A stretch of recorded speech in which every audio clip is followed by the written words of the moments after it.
Hello, xin chào các bạn. Chào mừng các bạn đã đến với series ngữ pháp topic sơ cấp.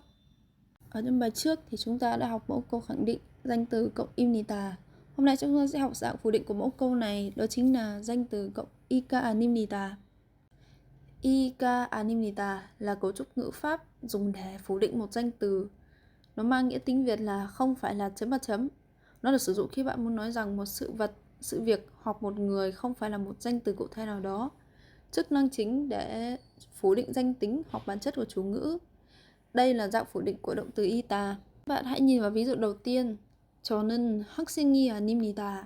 Có nghĩa là tôi không phải là học sinh. Ở trong câu này, 저는 là tôi, 학생 là học sinh, 이 아닙니다 mang nghĩa là không phải. Ghép lại, chúng ta có cả câu là tôi không phải là học sinh. Vậy thì khi nào dùng 이 아닙니다 và khi nào thì dùng 가 아닙니다? Quy tắc ở đây thì cũng giống khi dùng ika.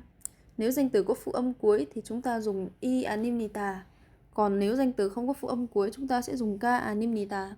Chúng ta hãy cùng xem thêm hai ví dụ ở đây. Ví dụ đầu tiên, 저는 한국 사람이 아닙니다. Nghĩa là tôi không phải là người Hàn Quốc.